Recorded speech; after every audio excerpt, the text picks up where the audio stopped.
Somos Sónica. 20 años haciendo historia juntos.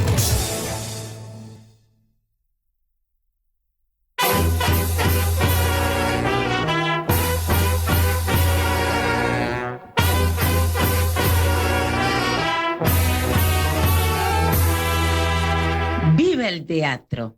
¡Viva el teatro siempre! Soy Gabriela Romeo, actriz, dramaturga, directora. Las invito a compartir universos singulares con extraordinarios teatristas. Este programa lo auspicia Argentores. A volar con la imaginación. Así empieza el viaje.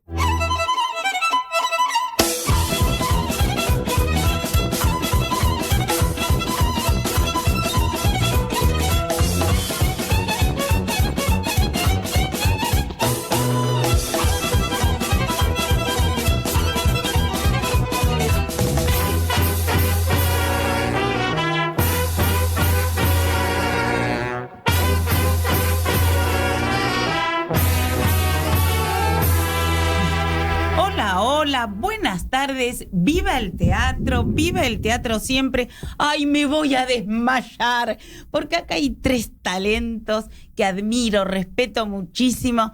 En el lado, acá en la izquierda, tengo al señor Guillermo Angelelli. ¡Qué camino, Guillermo! Actor, director, docente. Bueno, un artista enorme. Bueno, gracias. Y hoy, lunes, aprovechamos y decimos que vas a ser el corazón del mundo. Sí, que es la primera de las últimas 3, así que... Y si qué obrón imperdible. Bueno, ya vamos a hablar de eso y de muchas otras cosas.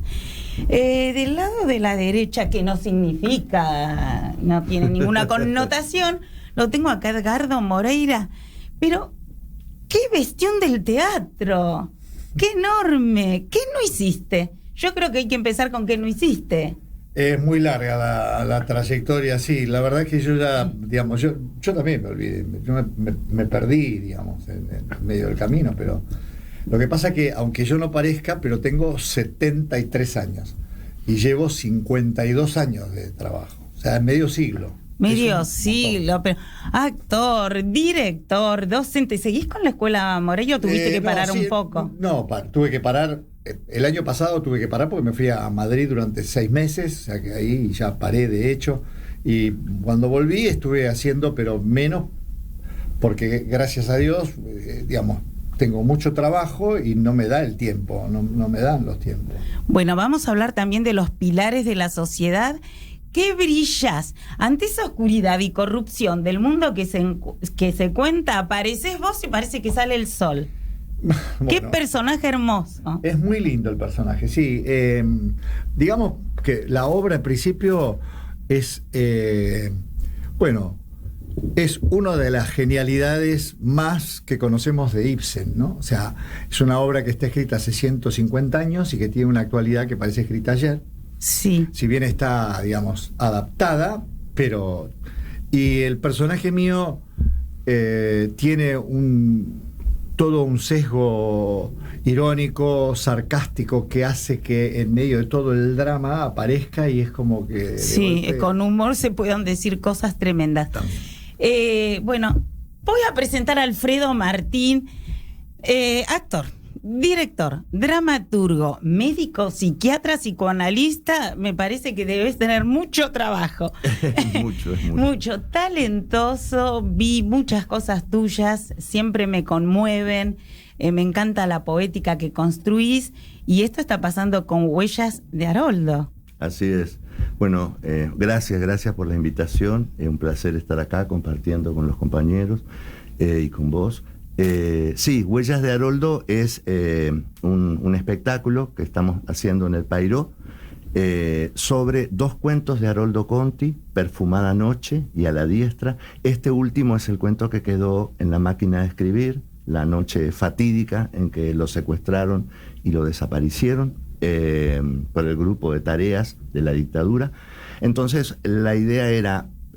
tiene 2 partes el espectáculo. En la primera parte están las criaturas de Haroldo, del cuento Perfumada Noche, que es en realidad una hermosa y mágica excusa para hablar de Chacabuco, el pueblo donde él nació, y del paso del tiempo, con toda esa mística. Y donde nació el protagonista de Y la donde obra. nació Marcelo Bucosi, que es el que hace de Haroldo Conti. Hay una feliz coincidencia ahí que le suma al Que espectáculo. le suma y que lo estrenaron allí. Ya vamos a hablar de los espectáculos, pero Guillermo, tengo una curiosidad, me encanta todo ese Dígame. mundo. A ver, de tu mamá, las peñas folclóricas en el cerro, después de parte de tu papá también, la abuela que te hacía los trajes. Ay, contame esas cosas porque me encantan. Quieres saber también Y la gente. los inicios de todos. No sé, te contaba que había recibido el Trinidad Guevara por la trayectoria y me preguntaba ahí como cuál era el inicio de la trayectoria, ¿no? Porque, viste, cuando las cosas se pierden en el tiempo, esos orígenes que uno no sabe realmente cuándo se empezó a andar ese camino. Y siempre, yo sí tengo muy claro esa primera vez de entrar a un teatro. Recuerdo perfecto que había cuentas de un collar que se le había roto a alguien en alguna función y que yo recogía eso como así, a modo de fetichista realmente, porque eran objetos mágicos para mí, era algo que pertenecía a otra dimensión, a otro universo que no tenía que ver con lo cotidiano. Entonces, desde entonces sentí esa fascinación por el teatro.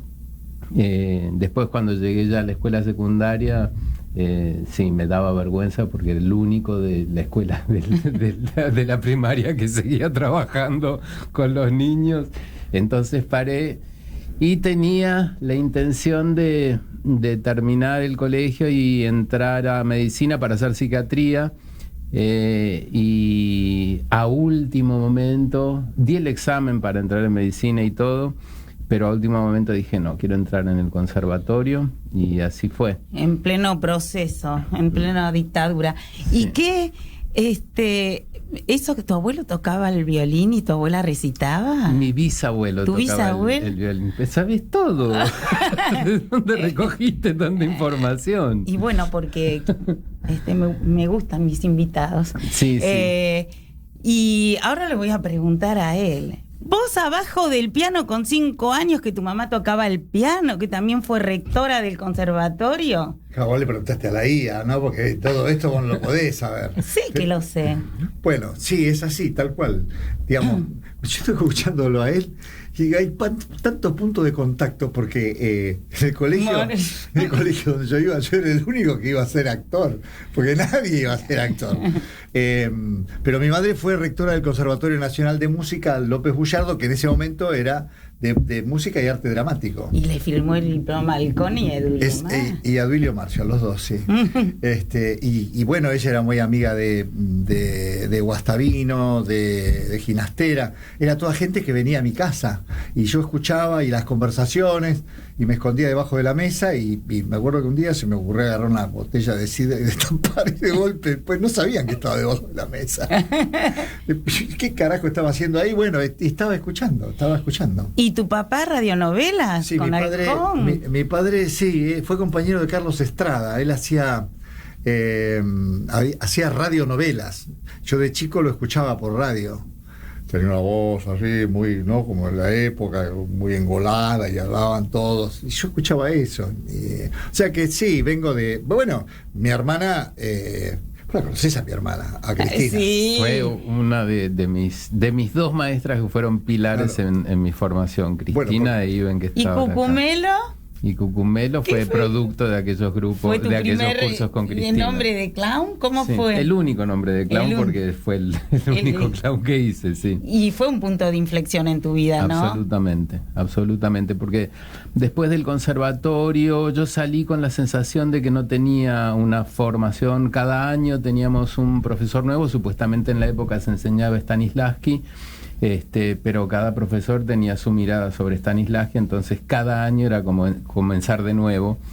Y quería hacer un método en profundidad, entonces empecé a estudiar con Gandolfo, por un lado, y por otro lado también, como había sido muy fuerte tanto lo que me dio el trabajo sobre gimnasia rítmica de Dalcroze, como el trabajo con una maestra que había en esa época en técnica del movimiento que se llamaba Maggi Jambó, que había trabajado con Araiz en la época del Ditela y todo esto, también tomaba clases de danza, tomaba clásico con Liliana Cepeda y con Freddy el Romero. El cuerpo te decía Graham. otra cosa. Perdóname, ¿la tuviste a Madame Cirujá? ¿La llegaste a tener? No, la tuve a Mercedes Salas, que era... Madame estuvo en mi examen de ingreso.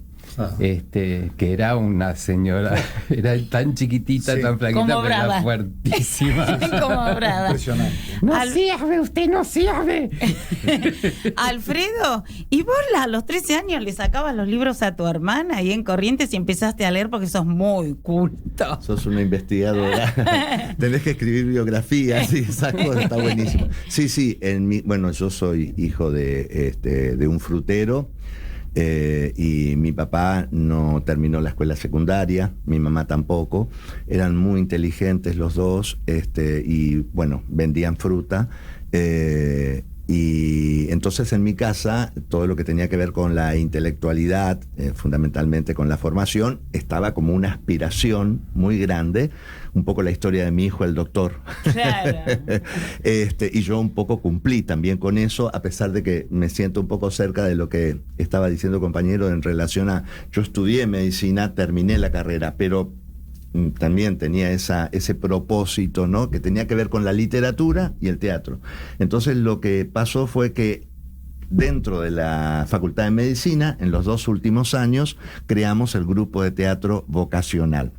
Y ahí empecé a hacer teatro. Pero volviendo a tu pregunta, sí, mi hermana traía libros de la escuela, libros, literatura, ¿no? Sí. Me refiero más allá de los libros que se acostumbran en la escuela. Y entonces sí, efectivamente yo iba y le sacaba los libros y me quedaba leyendo todo lo que podía. Todos los libros que caían en mis manos me fascinaban, porque vivíamos un poco alejados, entonces era mi manera de acceder al mundo, ¿no? Que quedaba lejos, pero la literatura me los traía para acá. Y después mi formación, bueno, cuando me recibí de médico y cumplí con ese mandato, entonces dije, bueno, ahora me voy a hacer la residencia a Buenos Aires. ¿Residencia de qué? De médico clínico. Y entré al Güemes, y era tremendo, porque ahí dije, esto es... Y el Güemes en ese momento era muy buena institución. Claro. Y claro, un día estaba en medio de una guardia, hacíamos guardias cada 2 días, deambulando por el hospital, así que y dije, no, pero entró, me acuerdo, un señor que tenía un infarto, hicimos todo el protocolo y todo lo demás, y me quedé ahí despierto porque quería que se recuperara, y dije, no, pero esto no es lo que yo quiero. Yo quiero otra cosa. Entonces me empecé a analizar. A Tato le pasó un poco eso, cuenta. Me cambié de residencia, me fui a psiquiatría, y empecé a hacer teatro. Así que bueno, ahí fue el paso. En mi casa me decía mi mamá, ¿no te volviste loco? ¿Estás seguro? Por eso seguí psiquiatría. Escuchamos lo que nos dice Alternativa y el Camarín, y acá nos va a hablar el señor Edgardo Moreira de unos premios. Ah, sí. Bueno, escuchamos primero esto, gracias. ¿Sentís que te hace falta una mirada externa para potenciar tus proyectos artísticos? Sabemos que transformar una idea, una imagen en algo concreto no siempre es fácil. A veces lo único que necesitas es alguien con experiencia que te escuche y te guíe. Por eso en Alternativa abrimos una nueva sección de formación, Mentorías, un espacio para encontrar referentes de la escena que acompañen tu proceso creativo. Inauguramos esta sección con la mentoría de Andrés Neumann, productor y curador internacional. Más información en www.alternativa.ar. Somos Alternativa, comunidad en escena. En el Camarín de las Musas, extraordinaria cartelera, teatro escuela, bar-restaurante, salas de ensayo. El Camarín de las Musas es mucho más que un teatro, es una comunidad de expresiones artísticas. Mario Bravo 960. Más info en www.elcamarindelasmusas.com. Volvemos.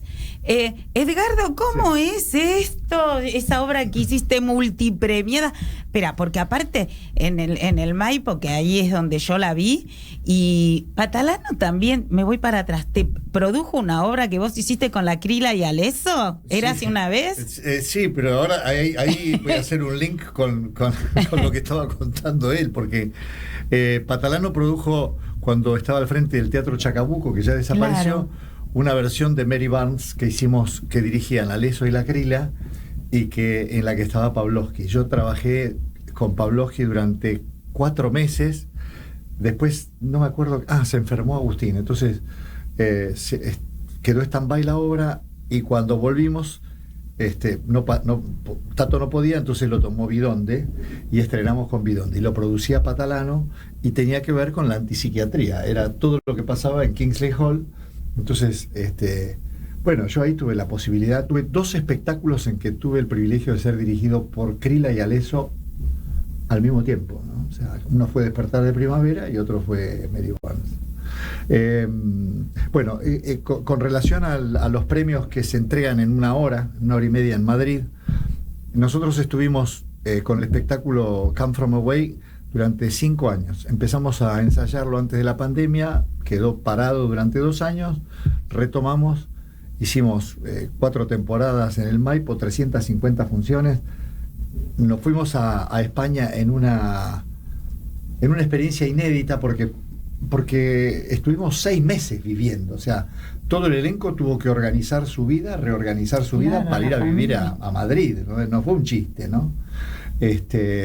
Con lo que significan los lazos familiares, laborales, y la verdad es que nos fue muy bien, y competimos con espectáculos, porque Madrid se ha convertido en una referencia del musical en Europa, en español, de la misma manera que Londres lo es en inglés. Pero la cantidad y la calidad de producciones que hay en Madrid es impresionante. Nosotros competimos con eso y llegamos a ser finalistas con otros 4 espectáculos, y hoy se entregan los premios a esos 5 espectáculos, y a nosotros nos nominaron en 12 rubros. ¡Qué bueno! Igual ya tienen un montón de premios. No, acá sí tuvimos... Muchísimos, sí, multipremiados. Pero te quiero decir, el tema es que la competencia que tenés en Europa es otro tipo de competencia, ¿entendés? Por las producciones, son todas producciones internacionales. Claro. Entonces, estás compitiendo con los músicos, los bailarines, o sea, es otro...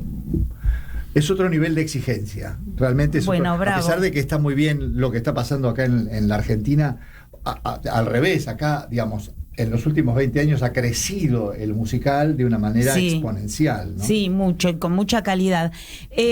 Para los que no conocen esta obra, si vuelven, contá chiquito de qué va, porque le voy a preguntar acá al señor que vino su maestra de Dinamarca, y no podemos no hablar de Lodin, algo aunque sea.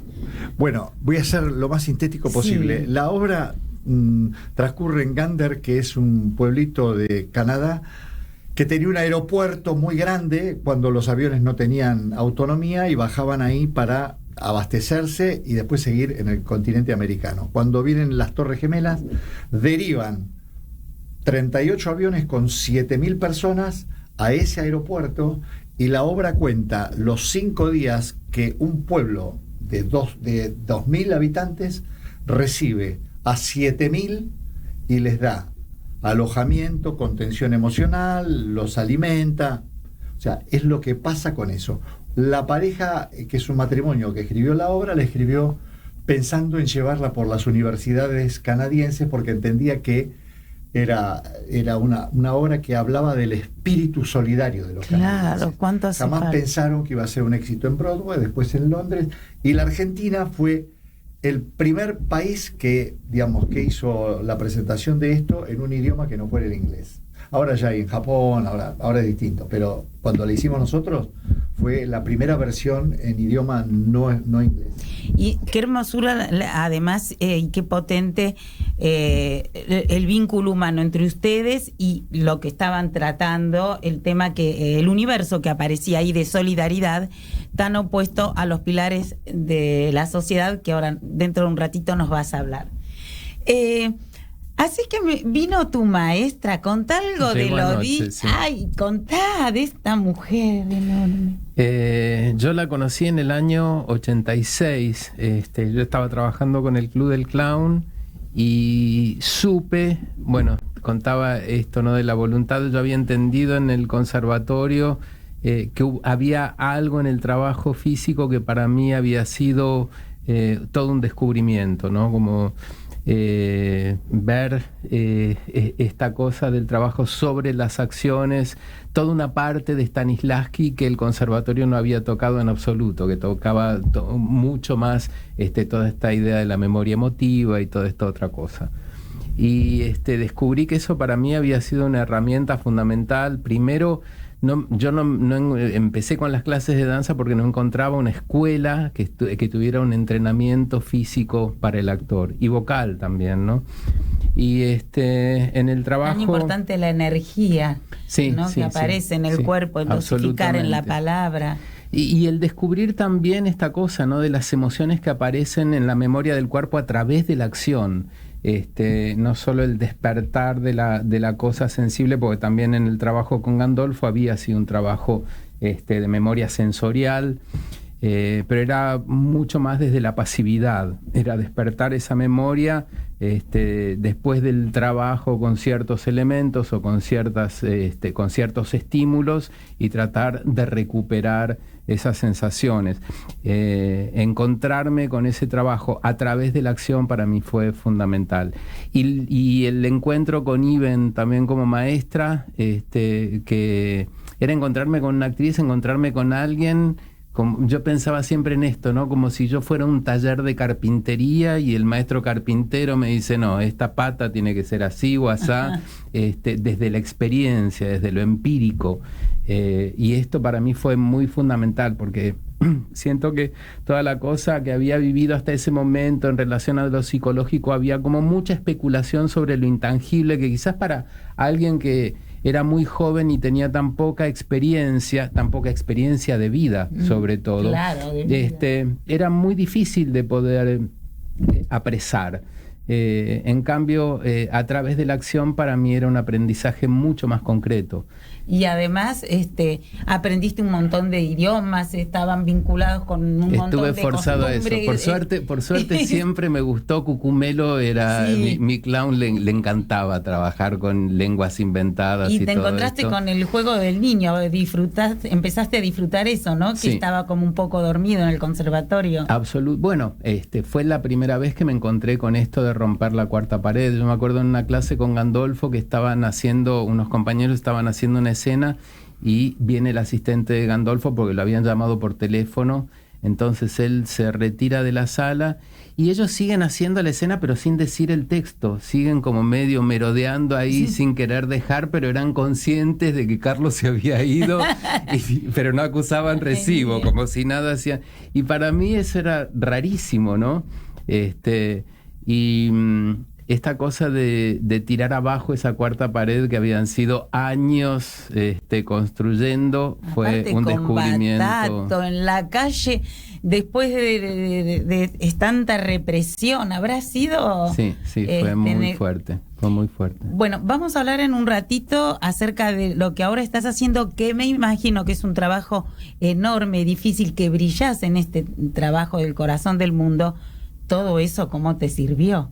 Porque otra que tirarte al precipicio con esta obra.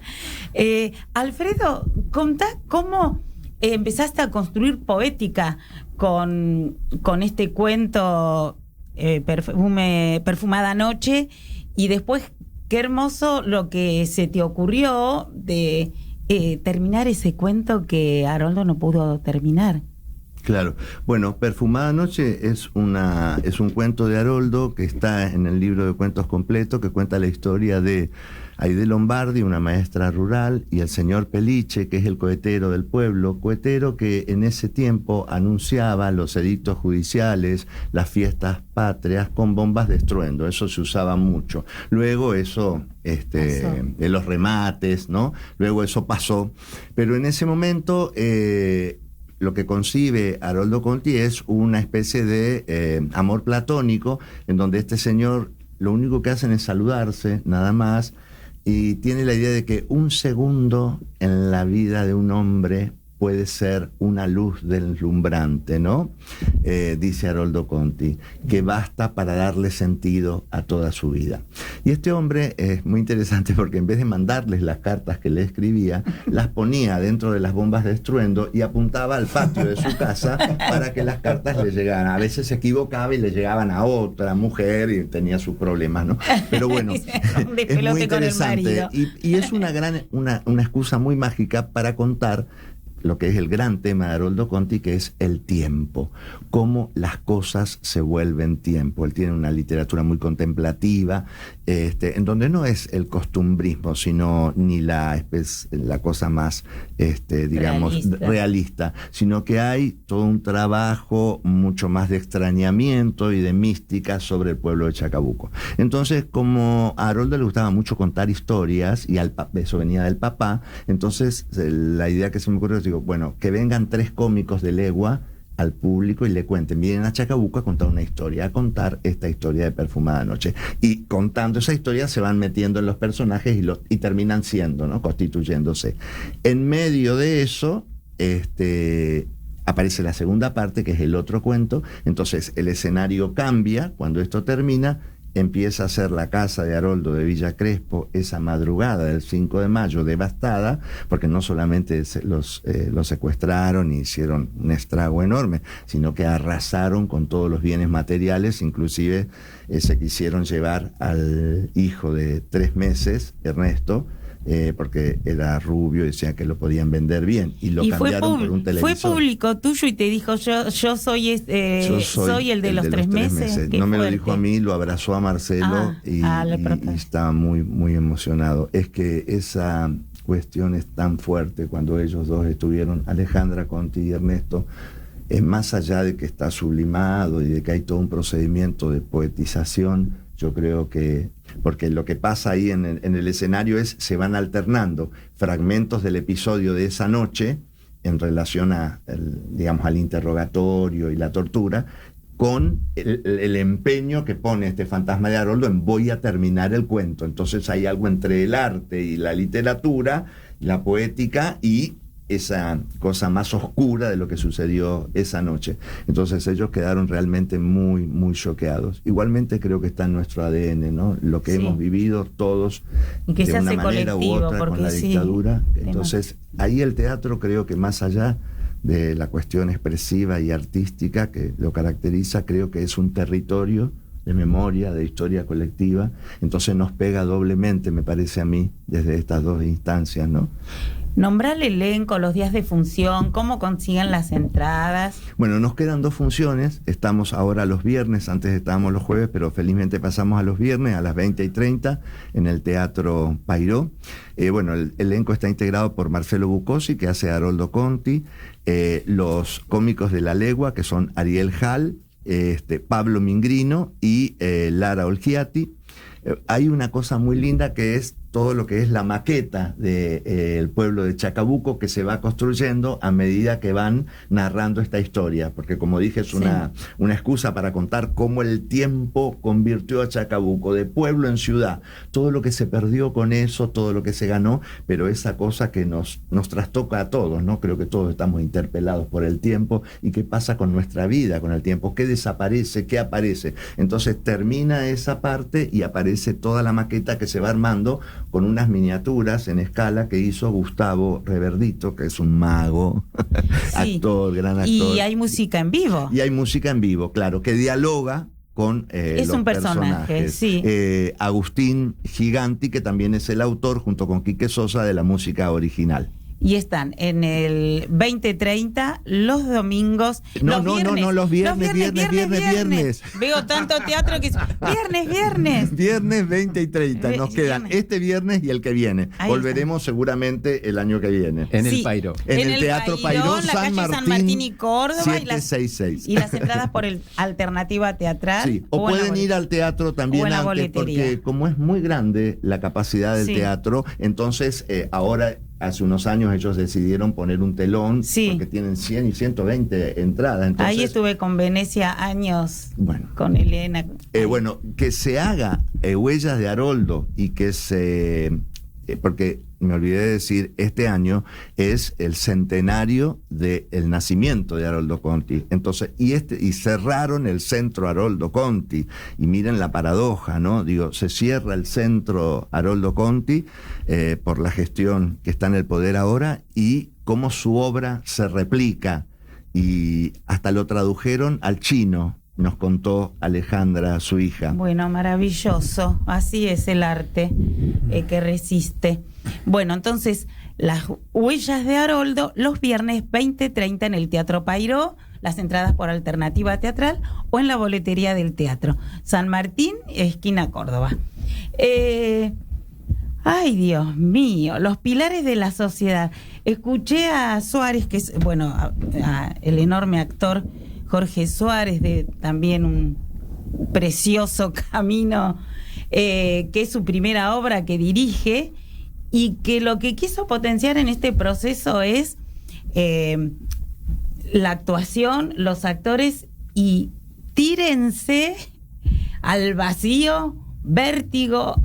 Sí. A ver, ¿cómo fue ese camino? No, yo te diría que, digamos, bueno, es muy respetuoso de la obra de Ibsen, todos lo somos, pero yo hace un ratito te hablé de Hedy Krila. Hedy Krila, a pesar de haber sido, digamos, de origen austríaco y hablar el castellano con un acento muy raro, pero desarrolló toda la metodología de la palabra en acción. La palabra. Y yo desde aquella época no había tenido un director que hiciera tanto hincapié en la palabra como Jorge Suárez. El primer día de ensayo dijo: yo quiero que la palabra sea expresada, y explicó con el color, con el volumen, con la claridad. Bueno, y eso hace que un espectáculo que tiene un texto muy, muy importante no se pierda, ¿no?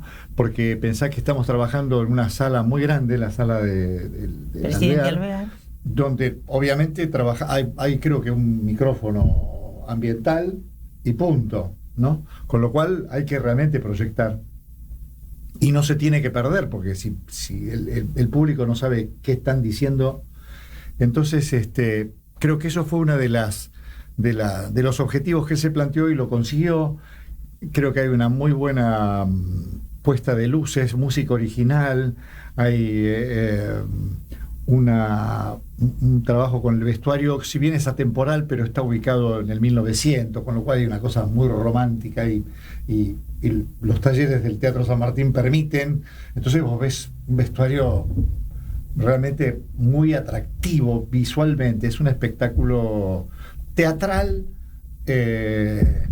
clásico en toda su concepción, a pesar de que hay una adaptación como para que el lenguaje sea mucho más coloquial. Más coloquial. Pero es muy interesante esto de los relatos subyacentes, es decir, por un lado está la corrupción, ahora vas a contar de qué va para el que no conoce la obra, pero después también está esto romántico melodrama que se va entretejiendo. Hay como una especie de telenovela, o sería una novela romántica que va, digamos, en paralelo con lo que pasa en una sociedad contaminada por la corrupción y por el poder, y cómo se van mezclando, ¿no? Estos dos mundos se van entremezclando, y obviamente no falta el humor que permite distender y permite aflojar para que la gente pueda otra vez volver a engancharse, ¿no?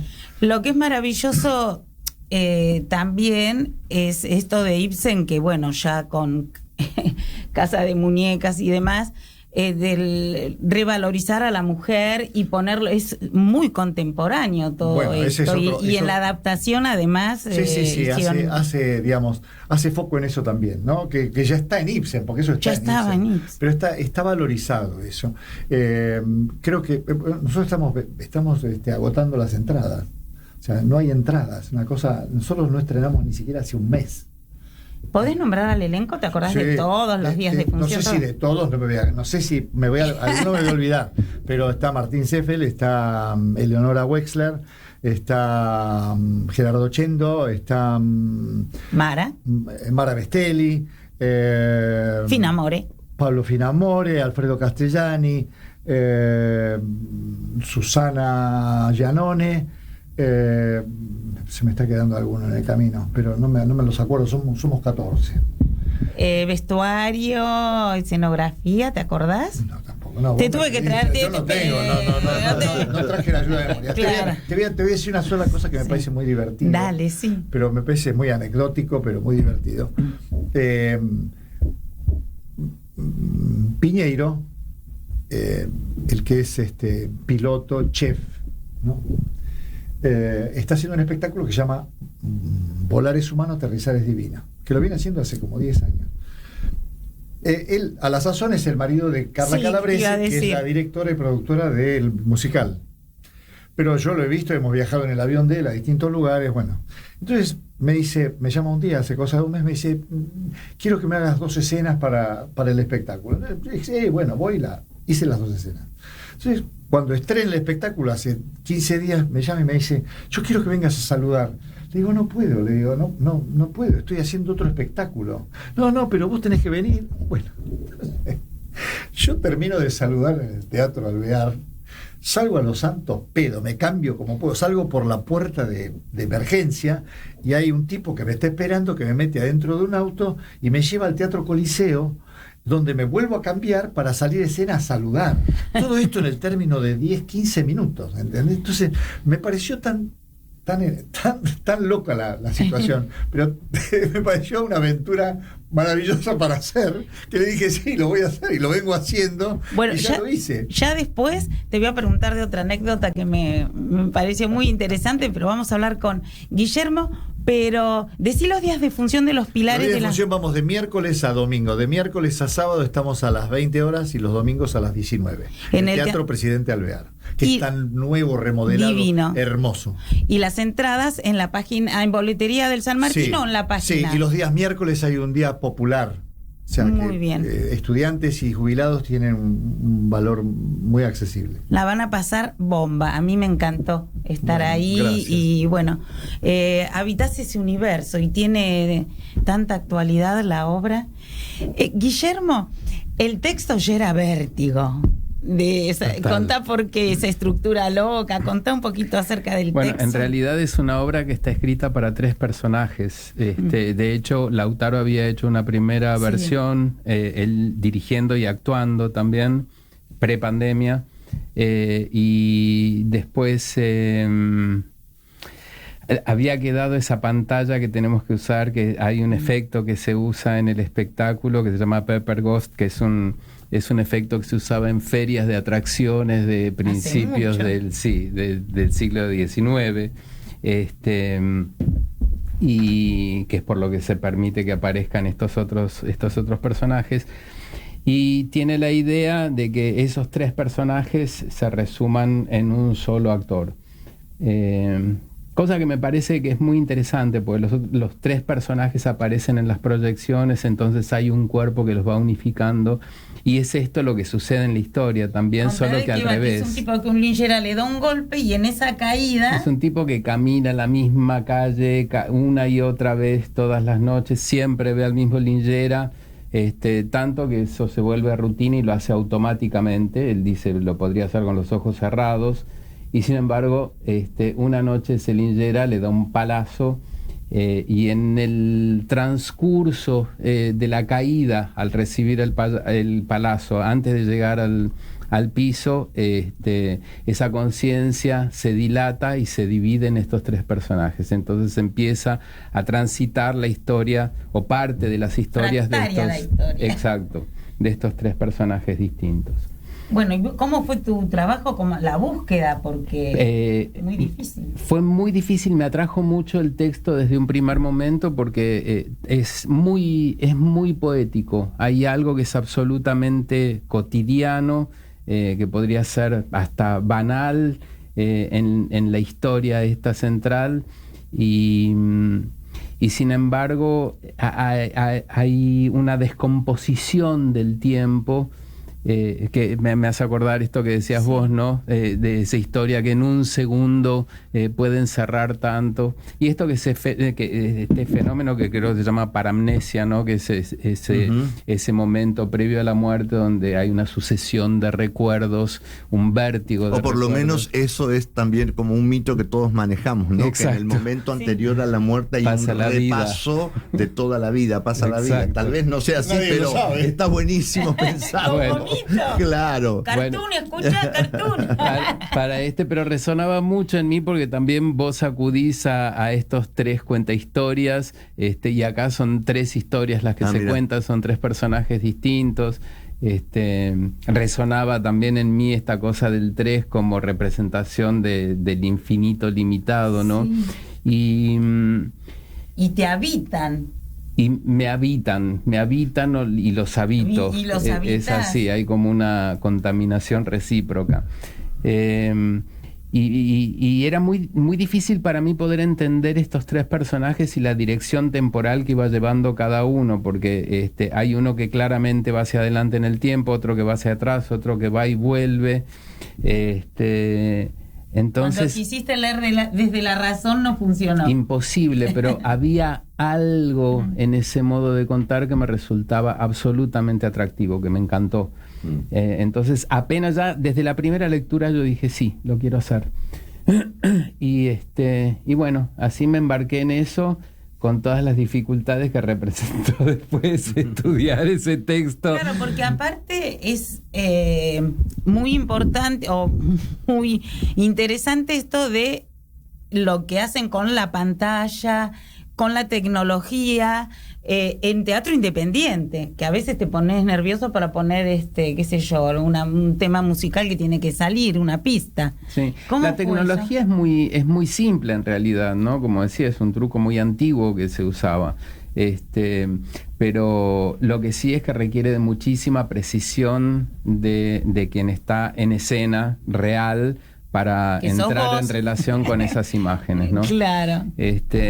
Entonces, y bueno, y contábamos con la dificultad, ensayamos en un primer momento un tiempito en el Teatro del Pueblo, después fuimos a una salita de ensayos en Andamio 90, que así nos prestaron súper generosamente ese espacio, pero era imposible llevar esa pantalla a ese lugar. Delicado. Así que recién cuando volvimos al Teatro del Pueblo para los ensayos finales, tuvimos la pantalla y se pudo hacer ese trabajo de precisión, ¿no? Donde por suerte ya llegué con el texto aprendido. Sí, a letra sabida. Exacto. Contá el equipo, porque vos estás solo en escena, pero hay un equipazo, los días Sí. de función, las Hay entradas, un todo. equipazo, bueno, la cantidad de actores son como 40 actores los que participan de las imágenes que están grabadas, que están proyectadas. Después tengo 2 directores para Sí. mí, que son Lautaro uno y Sofía Brito. Sofía Brito. Y, sí. Y la asistencia hasta hace un tiempito de Mariano Mandetta también. Bueno, más el equipo técnico del Teatro del Pueblo, ¿no? Sica hizo las luces, Ricardo Sica. Sica hizo las luces, el vestuario fue como muy independiente. Sí, y vos tenés Es tu muy propio sencillo. espacio, el paraíso. Sí, bueno, es el sótano, un paraíso en un sótano, debajo de mi casa, y desde que la habitamos hace 16 años, funciona como sala de ensayo. Hubo un primer intento de que funcionara como salita de teatro independiente, pero la verdad que hablábamos de la burocracia antes del Sí. programa, fue tremenda y dijimos, no, vayamos por Sí. lo que nos convoca, que sea un espacio de ensayo. Y me parece que los espacios de ensayo son son como el núcleo de Y lo sí. teatral, ¿no? Y más en el teatro independiente, donde uno puede investigar, donde uno puede repasar, donde uno puede revisar lo que está haciendo. Así que bueno, convivimos con esta sala desde hace 16 años abajo de nuestra casa. Muy Mujica Lainez, porque él tenía, Muy a la Mujica. casa le había puesto el paraíso. Ah, mira. Ah, La que casa que tuvo en Córdoba, se llama el paraíso. vamos a escuchar unas invitaciones y después este señor que tiene una enorme carrera en cine, en teatro, en televisión, va a contar la anécdota cuando tuviste que saltar de un auto al otro y los 4 jinetes. No, Dale, escuchamos. ¿Pero de dónde Hola, queridas y queridos oyentes de Viva el Teatro y de Radio Sónica. Mi nombre es Martín Mir. Quería invitarles a ver Bufarra, Carne a la Parrilla, obra escrita y dirigida por el gran Eugenio Soto. Tengo el orgullo y la suerte de trabajar en ella como actor. Estamos los domingos, 20-30 horas, en el Teatro Polonia. Las entradas se sacan por Alternativa Teatral. Volvimos a hacer esta obra después de 10 años, mismo elenco, más viejos y con muchas ganas de hacerla y muy felices de poder volver a hacerla. Gran abrazo, los esperamos. Hola, oyentes de Viva el Teatro. Hola, Gaby Romeo, soy Silvina Katz, soy actriz. Quiero invitarlos a ver Donde quieras estar. Es una obra de Federico Buso dirigida por Martín Goldberg. La obra transcurre en un parque y es un encuentro muy particular de dos amigos. Tiene mucha poesía, tanto desde el texto, las actuaciones y la puesta. Es una obra que abraza, hace bien. Y en estos momentos en donde el odio parece estar de moda, se vuelve muy necesaria. La recomiendo y los esperamos los miércoles a las 20:30 en Espacio Callejón, Humahuaca 3759, las entradas por Alternativa Teatral. Besos. Pareja de 3. Una mesa servida. Los padres esperan 2, llegan 3. La llegada de Tomás desestabiliza un hogar donde la mirada externa pesa más que los sentimientos. Pareja de 3 es una obra que entre el humor incómodo y la emoción contenida pone sobre la mesa la imposición familiar, el miedo a decepcionar y el deseo de amar por fuera de la norma. Estreno sábado 1 de noviembre, 23 horas. ¿Dónde? En el Teatro Border, Godoy Cruz 1838, Capital Federal. Reserva tu lugar. Estábamos hablando de los fantasmas en el teatro. Que aparecen fantasmas ahí en tu obra. Bueno, El corazón del mundo. Lautaro lo define como una obra de teatro fantasmal. Sí. El corazón del mundo en el Teatro del Pueblo, Lavalle 3636, lunes 20 horas. Las entradas en la boletería del teatro o por Alternativa Teatral. Perfecto. Pero déjame que te diga algo, porque recién con el asunto de los fantasmas, hay algo que a mí me pasó en el Maipo. Y cada vez que estuvimos mucho tiempo ahí, claro, esas escaleras, esas tablas las pisaron desde Alfredo Arias, todos los cómicos, Pelele, Barbieri, Bores, Gasalla, Halcón, Leandro. O sea, eso está cargado de energía, ¿entendés? Tiene una energía que vos la sentís. Claro. Vos sentís que ahí adentro hay algo que en otro teatro no está. ¿Entendés? Entonces, es cierto eso, hay un rastro, yo creo que hay una energía que va quedando de toda esta gente que estuvo ahí haciendo. Pero nada, me acordaba de eso, ¿no? De los fantasmas. Ahora, me hiciste una pregunta antes del corte. Sí. Creo que te referís a eso. Eso fue cuando hicimos Anastasia de las Sombras para Canal 7, dirigido por Alejandro Doria. Resulta que, digamos, esto tenía que ver con una persecución. Yo era el jefe de los bolcheviques que perseguían a Anastasia, la princesa que después se terminó escapando, bueno. Entonces había que... La filmación estaba planteada en una persecución con unos autos de aquella época. Entonces, delante iba el auto donde se escapaba Anastasia, detrás iba el auto que perseguía, donde yo estaba parado en un estribo del auto, de esos... no sé qué marca era, pero que tenía un estribo adelante, y había 4 caballos, 4 jinetes que iban corriendo entre medio de los dos autos, ¿no? Esa era la escena de la persecución.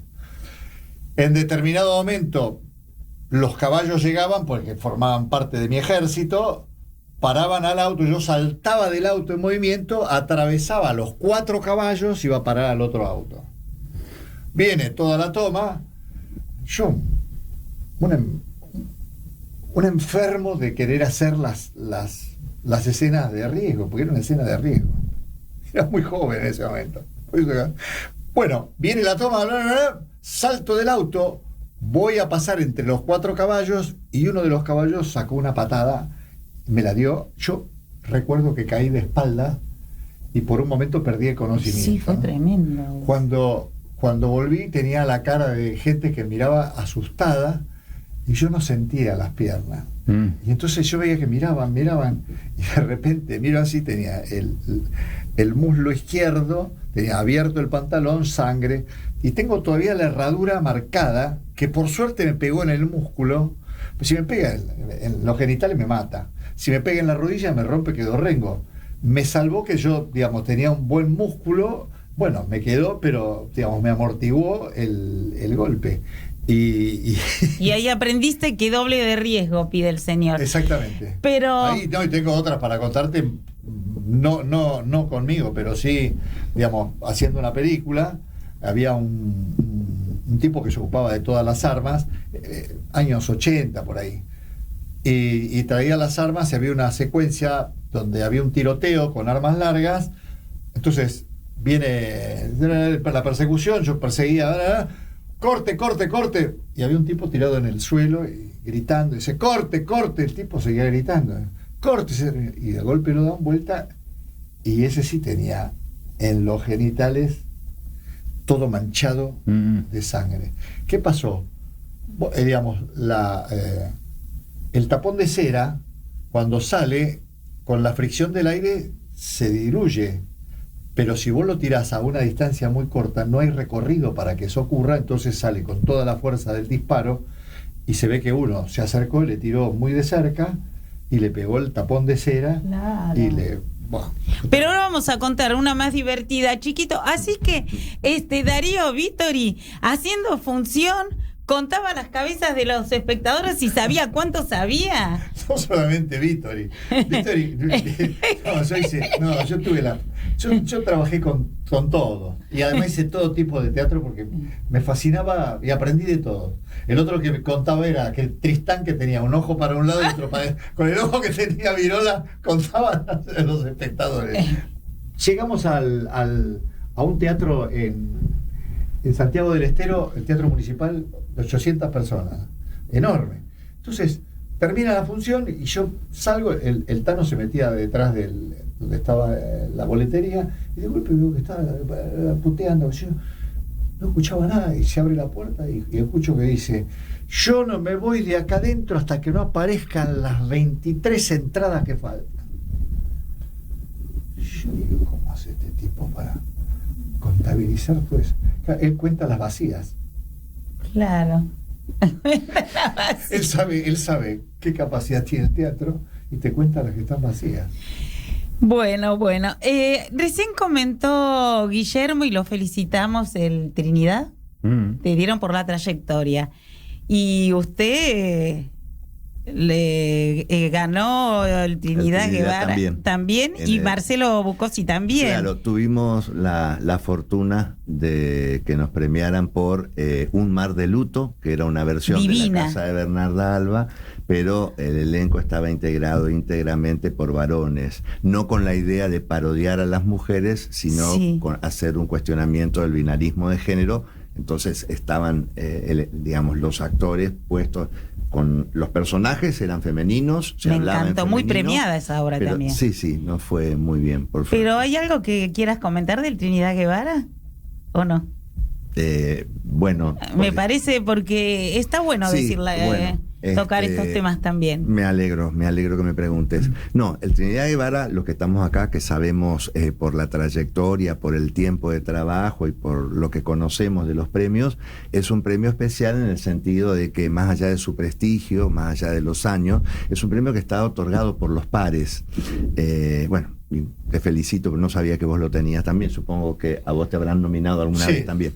Entonces, a nosotros nos preocupa muchísimo a nivel de... Yo formo parte de ABDEA, la Asociación de Profesionales de la Dirección Escénica. Entonces, ahí estamos todos los directores y directoras de teatro nucleados, y nos parece que es un premio que debe continuar, y vemos que hay un ánimo en general que se atraviesa año a año desde el poder de tratar de erradicar estos premios, de ningunearlos, de que no se les dé la importancia que tienen. A mí me parece que tienen una gran importancia porque hay, más allá de la nominación y de la premiación, son remunerativos en 5 de los rubros, y esto me parece muy importante.